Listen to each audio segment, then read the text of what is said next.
Welcome to Keep It Real with Ana and Avarie. Today we have a very important guest on the show, second baseman for the Kansas City Royals, Michael Massey. Michael, thanks so much for joining.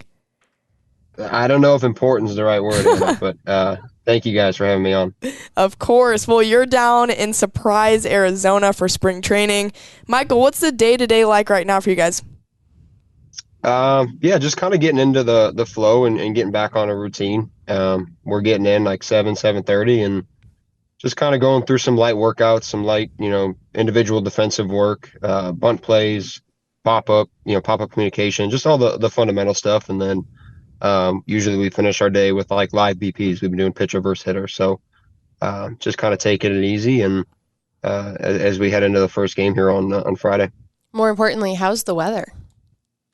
Not good today. Really? I'm in my car right now. My car, it's 3:15, so it's the warmest part of the day. It's just 57. Oof.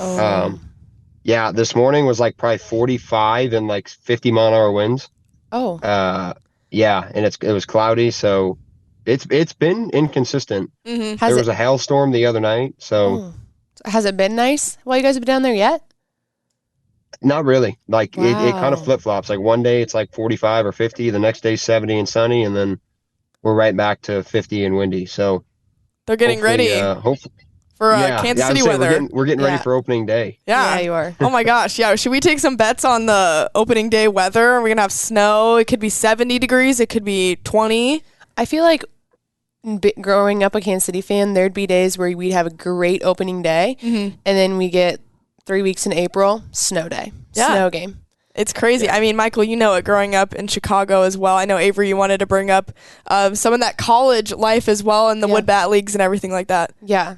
Going to Illinois, we obviously know that your dad played there and a lot of your family was there, but what was that college experience like for you? And, we're in Big Ten territory, so being a part of the Big Ten and competing for a school that meant so much to you and your family. Yeah, it was awesome. It was certainly a place that I've wanted to go since I've been born. You mentioned my dad going there, and he's been my biggest role model, through my whole life, and he was my coach growing up. So, we were kind of on this baseball journey together, and I thought it'd be really, really cool to wear the same uniform and play the same position that he did back in the 80s. So that was a huge reason why I wanted to go there. And once I got there, I really enjoyed my time. Made a lot of really good friends. Had a ton of good coaching and good competition in the Big Ten that I felt like really prepared me for professional baseball. So, and the education was okay too. That's the last part for me. But I really enjoyed my time there, and nothing but good things. You talk about preparation. I wanted to hit on this real quick because I don't know if people truly know what goes into a summer baseball league, truly. And you were in the Northwoods, but you're also in Cape Cod as well. How much do you think those summer leagues prepare you for what you're experiencing now? Or maybe just speak to what a summer baseball league is like, because I don't know if other people know what the grind of those leagues really means. Yeah, no, that's a great point. The Cape is a little less of a grind in the sense of it's only 40 something games over the summer, so you get a few more off days. The Northwoods though is like 75 games, or Right. I think it's 73 games in 75 days. Which to me, it brings me back to my days in Burlington and rookie ball. I think it's one of the best things in college to prepare you for the minor leagues, especially. Long bus trips, you're getting in late, maybe not staying in the greatest hotels, and you still kind of got to find a way mentally to be locked in from pitch one all the way to the end, and then do it again the next day. So, I thought it was really crucial to play in those leagues, not only for the competition, but also to kind of get that routine of what a professional baseball season is like. Right. That way in Berlin, when I was in Burlington, I felt like I had some practice at it already. Yeah, not to mention you're staying usually with, like a billet family situation. Also, I think the cool thing about these summer leagues is you're playing with players from like all over the country. Did you get to share a jersey or uniform with anyone that was kind of an idol like situation or like a big shot playing college? Oh man, that's a good question. I can't think of one that comes to mind. Actually, one of them wasn't on my team, but he's with us now in Kansas City. A kid named TJ Sycamore, who we got in a trade. Who he pitched at Missouri, and I think I've faced him probably 6 or 7 times. I think he struck me out on 3 pitches every single time I faced him. So, Good addition to the yeah, team. I got to face him. Yeah, well, we faced him my freshman year down in Corpus Christi. There was like a little round robin, and we played Missouri, and I think I was 0 for 3 with 3 strikeouts. No, I take it back. I was 1 for 4. I hit my first college home run, not off of him. Oh. And then he came in the game, and I think I saw 9 pitches and struck out 3 times. So I got to face him, unfortunately, quite a bit in the Cape, and it wasn't any better for me. But yeah, to answer your question, not at the time, but it was really cool to, everyone there knows that those are the best players in the country. Right. And to, again, speaking about getting prepared for professional baseball, to be able to go out there every day and play against the best and have to face the best and have to perform against the best. It kind of puts you in a different level mentally, or on a different level mentally. So yeah, that league was really important, I think, for my development. And you climbed up the minor league ladder fairly quickly in comparison to a lot of other careers of guys that, are on that 5 to 10 year, up to 10 year grind in the minor leagues. Michael, for you, what was it like going through all of those systems and having to move up the ranks into Omaha and then finally get that call up? What was that whole process like? Yeah, no, that was just extremely blessed, to be honest. I mean, I show up every day, and I try not to have expectations. I try not to think I should be somewhere, or the best advice I've gotten in pro ball is don't play GM. Don't try to be someone who thinks you should be in AA when you're in high A, or be in AAA or the big leagues. So I kind of took that to heart, and the one thing I really try to focus on is no expectations and high standards. So, not having expectations, but going in every day and trying to do the things that I know are going to help me have success, over the long haul, and try to do those every day the best I can. And, whatever level I fall at is where I fall. So, luckily that's gotten me to the big leagues quick, and hopefully it'll keep me there for a long time. Definitely. What was your moment getting that call up? Every guy's, it's different for every guy and how they get told that their big league dreams are coming true. Yeah, it was a bit different in the sense that we got called up. There was like 10 of us that got called up in Toronto. So it was actually after, trying to think, it was a Sunday in Omaha. I asked for the day off because I'd played like 50 something games in a row, so my legs were killing me. So I knew we had an off day on Monday, so I mentioned to Thor, I was like, hey, is it possible for me to get a break on Sunday?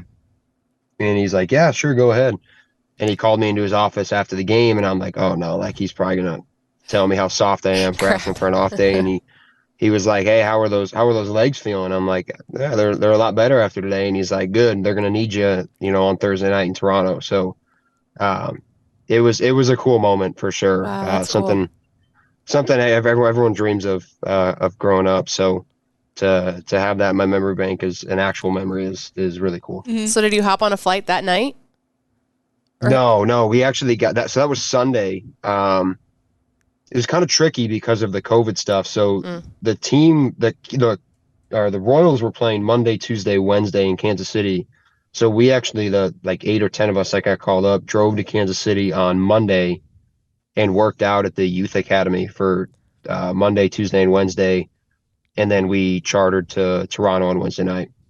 Wow. And I remember that series, just watching from a fan perspective and seeing all the younger guys come up and show out and have amazing games. And I remember just the energy afterwards and seeing all the young guys get the hits and the home runs, and Nicky Lopez giving you guys love after the game in the post-game locker room and everything like that.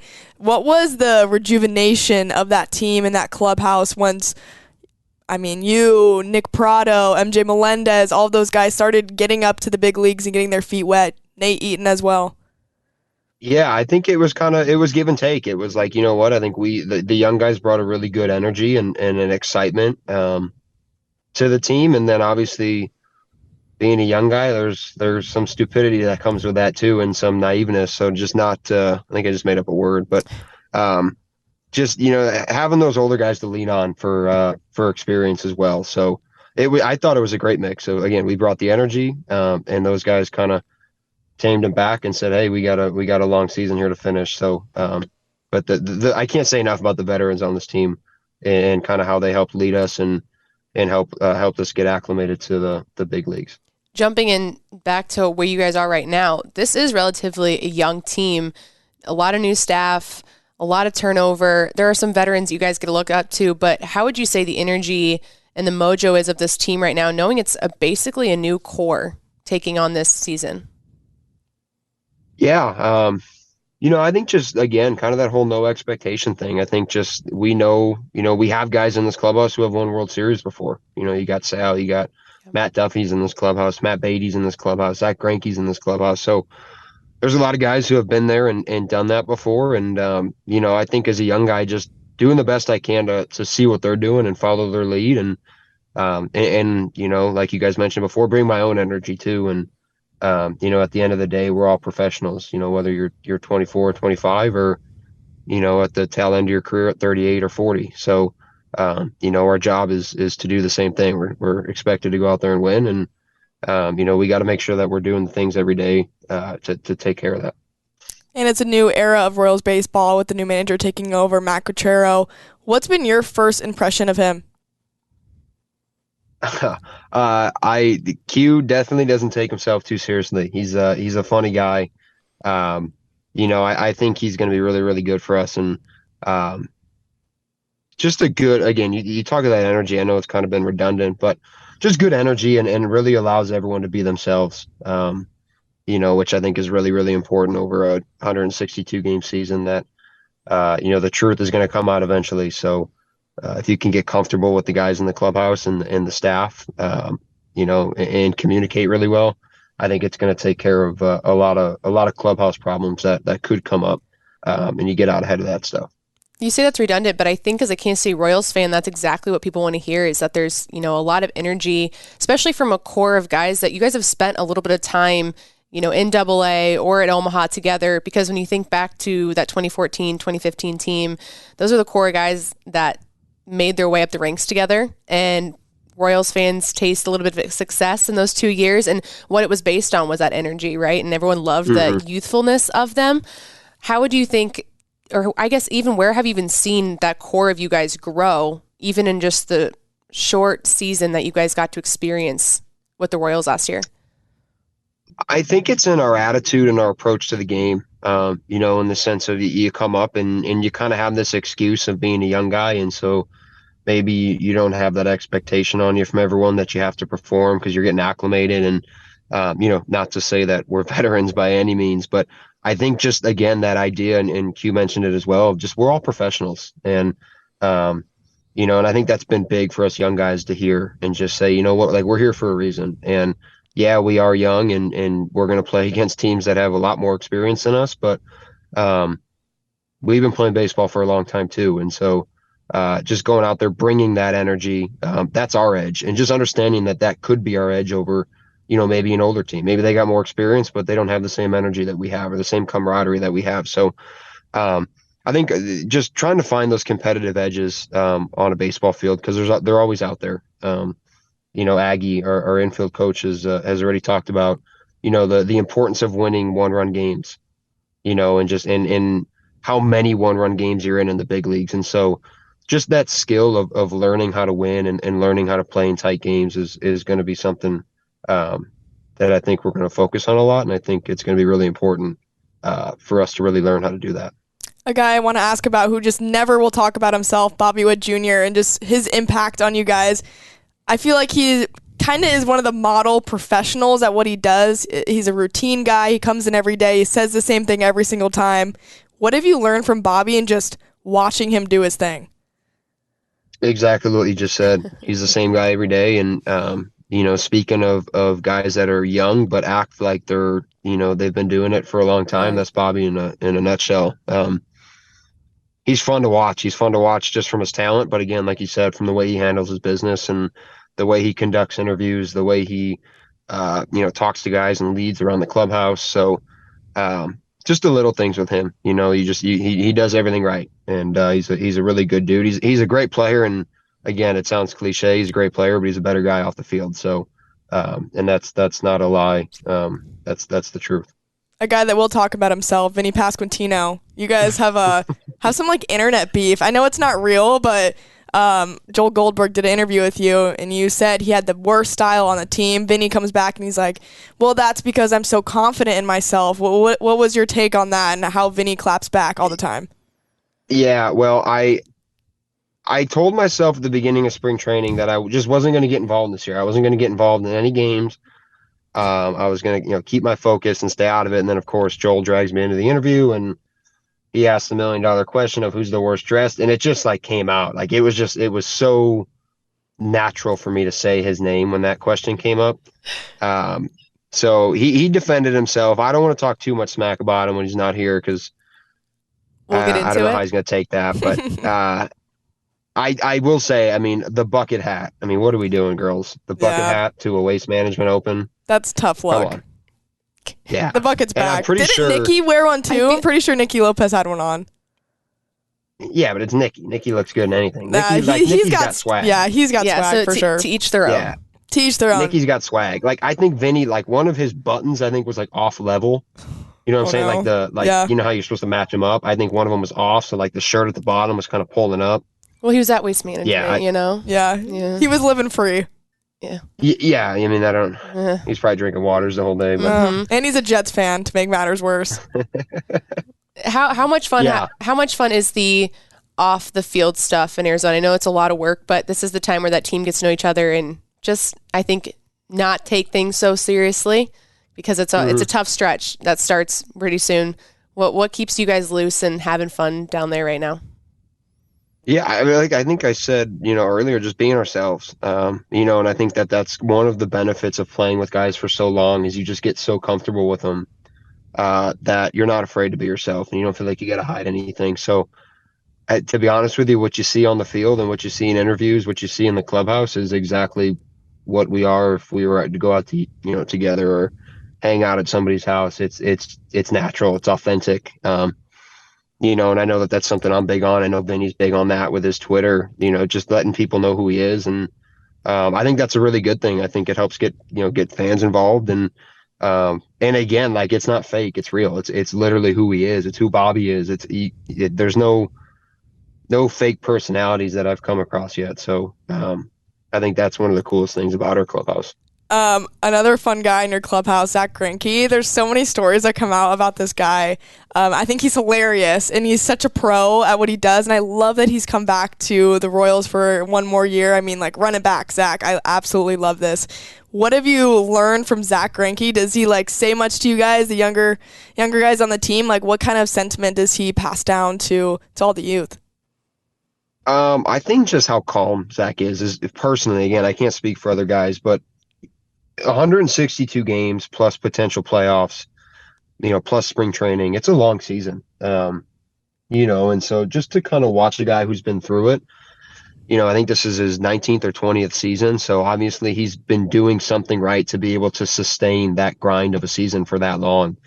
So to me, it's less about what he says and more about, let me just watch this guy and see how he's been able to sustain himself for this long. And I think that's been really important for, you talk about how the young group of guys can learn and develop, just watching guys like that. And that's why I think it's so important to have those veterans around because we don't know everything, young guys, we just haven't been through it. You don't know what you don't know. And so to have guys who have been there, done that, Zach doing it 20 times is just incredible. So, yeah, I think just how calm he is and relaxed he is and focused on his craft. He's not worried about what people are saying about him. He's not worried about trying to impress anybody. He's just strictly focused on how he can get guys out, how he can help us win. So as a young guy, that's something I've definitely taken from him. We have some fun stuff coming up, but before we hit the season, what was your biggest points of development from last season to this season as you gear up for just the competitive season, like you said, it will be and how long it gets? Yeah, I think, obviously that'll be something I try to work on, during the season is just trying to stay as calm as some of those older guys are and not be, up and down so much. And, for me at this point in my career, everything to be completely honest, and answer your question. I hit 240 last year, so I got work to do on my swing. I didn't cover as much range as I think I'm capable of doing. So working with Aggie and working on my first step quickness and my hands and, trying to get my arm stronger and the ball to spin more efficiently so it's got better carry. So I think every aspect of my game I can certainly improve on. To give you one specific one, probably would be my range at second base with the shift going away. Yeah. That was a big one for me of just trying to make sure I'm getting better reads off the bat. That's something I'm really working on down here in batting practice and in drill work is just being able to cover more ground out there and hopefully take away some hits for our pitchers. I'm glad you brought up the new rules because I want to ask you about them. So we've got no shift this year, a pitch clock and bigger bases, just breaking them down individually, first with the shift. How big of a difference will that be as a second baseman? I think that's going to be one of the positions that affects the most, is not being able to play in the grass. But personally, I don't mind the rule because I think the shift put second baseman at times in a bit of a awkward spot, with making a double play turn or getting the ball off the grass, and having to make a longer throw than a second baseman is used to. So, I think part of it too, though, is like I said earlier, we're all professionals and it's kind of part of our job. So I don't have like a huge opinion on whether I liked it or didn't like it. It's my job to adapt and adjust to it. And, Aggie's been doing a great job with helping us through that. And, I don't really see it being a huge difference one way or the other. I think I might be able to sneak a few more hits when I roll over the ball to right field, which will be nice. And it's not going to be so frustrating anymore to hit a line drive up the middle past the pitcher and have it go right to the shortstop. So right. That's the craziest part is that's a good swing your whole life. Like everyone always tells you, hit a line drive up the middle. And, for the last couple of years, you hit a line drive up the middle and you're out. So it'll be nice to get a few base hits to center field, hopefully. And then the pitch clock. So it's 20 seconds with no runners on base. Or no, 20 seconds with the runner on base and then 15 seconds with no runners on. Have you guys worked on implementing the pitch clock with just your live ABs and practices? Yeah, they have like almost like if you went to like a grade school basketball game, they have like those little like digital clocks that are running. They put one of those behind each field for the live at bat. So we've been working on that. I mean, for coming from the minor leagues last year, I'm pretty used to it because we did it in Double A and Triple A. So, I've never been a guy that like steps out and adjusts the batting gloves and calls time. So for me, I like that one because it keeps some relief pitchers from tapping their foot 27 times and stepping off the mound then. So, I like that rule a lot personally. And because just like fans don't want to watch 4.5 hour games, we've said it on this interview. There's 162 games plus playoffs plus spring training.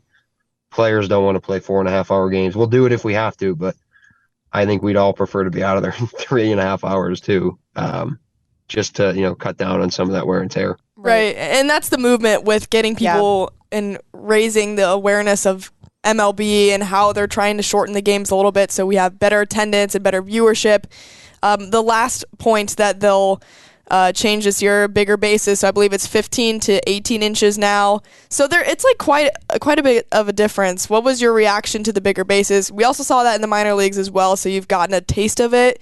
But just your thoughts on the bigger bases as well. Yeah, I'm calling them pizza boxes because that's what the large pizza box. But then that's an interesting one because that's very subtle. Like it's going to be hard to see that one, but that's like as a middle infielder, like when a guy steals and being able to put a tag down on him, that guy having 3 extra inches of that surface area to get his hand in there. And then obviously I think the main reason they were implemented was for first baseman to not have to go into that 45-foot lane and get hit on a ground ball.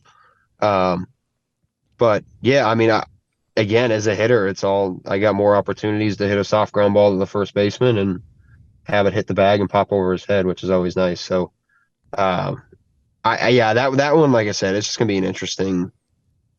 I don't really know where that's gonna show up, but I guess we'll find out together. Right. We'll see the pizza boxes out there. Pizza delivery man now. Yeah, exactly. All right, well, let's move over to some fun questions to wrap up the interview. So we have some superlative types, and we want to assign a teammate of yours to them. So we'll give you the prompt, and then let us know who you think would fit this the best.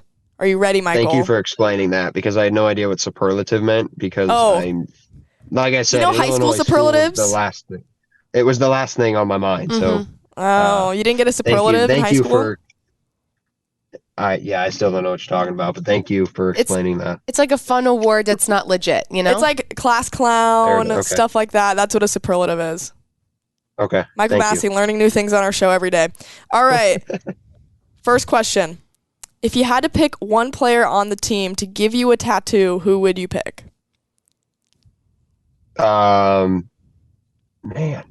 Nicky Lopez. Why? Yeah, Nick, just because he's got confidence. He's got Nicky's the type of guy that can pick something new up, and whether he actually knows it or not, he's just going to act like he does, and I appreciate that. And I would definitely want that if he was going to put some ink on my body. So you don't think he would give you anything bad? I mean, he might, but I would feel comfortable in the chair. Who would you never let pick that tattoo? I think we know this one. Who would I never let pick it? Yeah, just pick it. Oh, Vinny. I could have said that for you, honestly. Yep. Yeah. What do you think he would pick? Like a Jets logo? Yeah, probably. Devastating. Like Zach, he'd probably make me get like Zach Wilson tattooed across like my upper back or something like that. That's amazing. Pickiest eater on the team.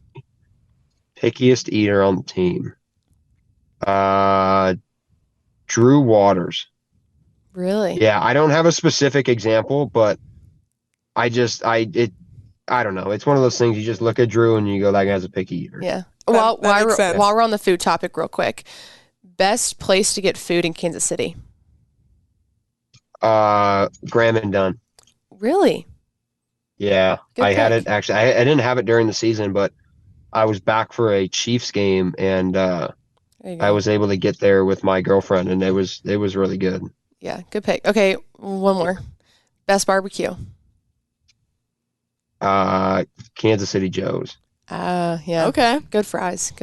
That's like the gas station one, right? Oh, Yep. yeah. Yeah. I texted Zumi. I was in town again. I did this when I think it was in the minors. I was in town and I texted Zumi. I'm like, where's the best spot for barbecue? And he goes, KC Joe's. And so I pulled up Oh, yeah. and I'm like, I texted him, like, did you send us to a gas station? Yeah. Like, what kind of person are you? And he was like, just go inside. Just go. So we went, Just trust and me. it was phenomenal. Yeah. I love that. All right. I also have a hunch of who this is going to be. Who has the best style on the team? Best pregame outfits? Yeah, I mean, we're going to go right back to Nikki. Yeah, I was going to say Nikki. Okay, take Nikki out of the equation because he's like a fashionista. Okay. Yeah, that's a fair question. Man, best pregame outfits. Well, like best in like the swaggiest look or like just the funniest? You could do both. I mean, because Vinny is definitely the funniest because he'll walk in a bucket hat one day and then the next day he's got like Neiman Marcus brand. Like it's just like unbelievable that the variety that he gives you. But man, who's a good dresser on the team? It's kind of we're kind of a plain group of guys. Like I kind of like Doja's style. I respect Doja. It's just simple. Very like Texas. Bobby's kind of the same as Doge, so it's kind of like it's subtle. That's why Nikki I think stands out so much. Is because when Nikki walks in, it's like whoa, and then when Vinny walks in, you're like whoa, were the lights on? He's wearing a Michael A. Tater shirt. Yeah, that was hilarious. Yeah, that was a good one. Did Illinois ever happen to play Creighton when you were there, even if Nikki like wasn't around? Do you remember? No. I was curious if there's any so. smack that goes back and forth there.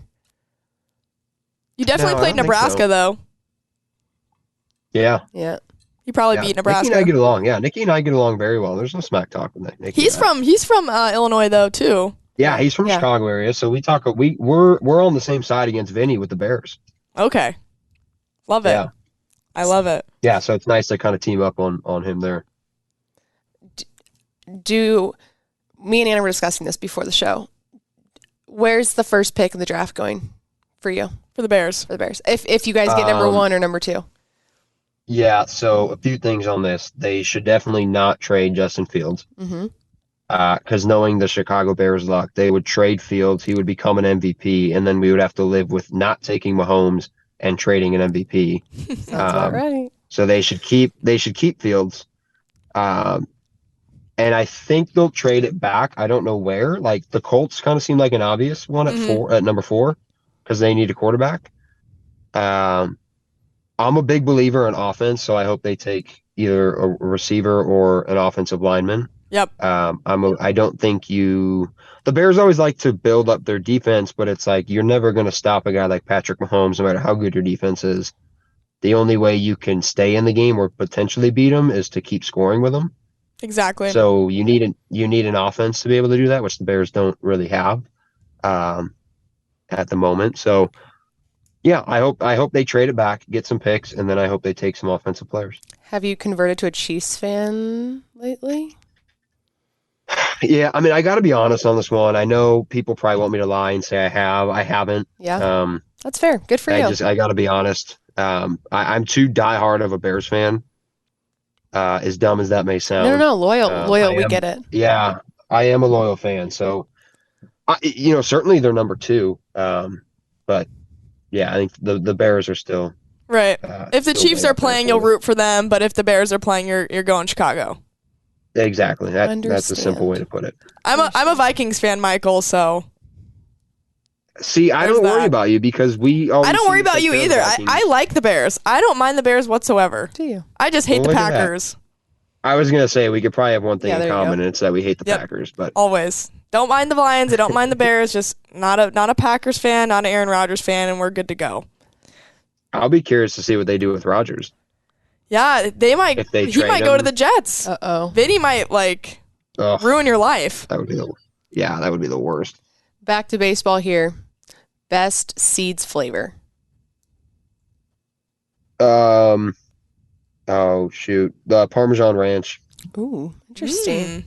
Never tried. Gotta get creative. I mean, I'm sure you guys have so many sunflower seeds. There are so many out there lately. Yeah. I've seen this question on Instagram stories or Ask Players stuff, and I've never heard some of these out here. Oh, they've got some wild flavors nowadays. You're gonna dog out every day. I think that one's from it was Parmesan. I think it was Parmesan Ranch. It was Parmesan something. It's the Chinook's brand. It's the one that Bobby's on. Yep, I've seen that. Yeah. Bobby's sponsored. Well, Bobby was joking around the other day. Apparently, USA Baseball just they got a deal with Chinook's seeds for the World Baseball Classic. So he's like, Mike Trout's going to be grabbing my face of seeds. That's hilarious. That's funny. Yeah, which I thought was pretty cool. I didn't know he has his face on the bag of sunflower seeds. Yeah. That is cool. He's like their guy. Yeah, he's like Chinook's guy. Good for them. Hopping on early, I guess. Mike Trout's like, who's this guy on the bag? Just kidding. Everyone knows who Bobby Wood Jr. is. All right, next question. If you had to pick a player on your team to dance battle the other team, during a rain delay or something, this is a big battle, who would you send out there? A dance battle. Okay, well, I haven't had enough time in the big leagues yet to give you a major league answer, but a minor league answer, Logan Porter. Okay. Logan Porter is one of the greatest dancers I've ever seen at some weddings where I just kind of sit in the corner and sway back and forth like the typical guy who doesn't know how to dance. But Logan gets out there, and him and Tyler Gentry are unbelievable together. So dang. Yeah, those two stand out. I'll swing back to that hopefully after this year when we have some more dance offs in the clubhouse. Yeah, please let us know. Yeah, I'll have to get back to you on that one. Yeah. Who on the team would be the best stand-up comedian? Unfortunately, I think I know who it is too. Yeah. Vinny. It's natural. Yeah, for sure. It's got to be him. This one's my favorite question. I've never asked this one before. Most likely to be a contestant on Love Island. On Love Island, a contestant. So you have to explain that show to me. I know Bachelor in Paradise, and I know Bachelor. So Love Island's just a little bit raunchier version of Bachelor and Bachelorette, I would say. And you can pretend all your teammates are single. Who would be the best personality to put out there? Who would be a fan favorite? Nate Eaton. Yeah, I could see that. Yeah. Totally. I mean, could see if that guy took his shirt off, he would be a fan favorite. I love it. That's hilarious. Yeah. Nate Eaton would be like shaking his head so hard right now if he heard you say that. Oh my God. I'm going to tell him I said it tomorrow. I can't wait. We'll post it. Yeah. Okay. Best singer on the team. Best singer. Well, I can certainly say not myself. Best singer. Yeah, we haven't had many like sing-offs, so that's another tough one. If I had to guess though, Doge can belt out some good like Texas country. So I can see that. I wouldn't mind listening to Doge sing some good country. I love it. All right, well, wrapping up this podcast, Michael, what can Royals fans look forward to in the 2023 season? The $1 million question. I think just a bunch of guys that really, really want to be there and are going to show a lot of energy and are going to play hard. Again, I think personally, and I think as a team, I think just trying to stay away from results and the end product, and more so looking at how do we get to that end product and how do we create the end product, because at the end of the day, that's going to be what's sustainable for years to come. And so, just a bunch of guys going out, playing for each other, playing hard, authentic guys being themselves. You're not going to get a bunch of fake energy and guys that don't want to be there. So, I think just energy is kind of the main theme. Real energy, though. Title of this podcast, Michael Massey loves energy. Kinetic energy. I love it, Michael. Thank you so much for joining us today. Good luck at the rest of spring training. Good luck on Friday as well. First spring training game up with the Rangers. Thank you so much, Michael. Yeah, thank you. Good luck this season. Thank you, guys. Appreciate you having me on. A Hurrdat Sports Network production.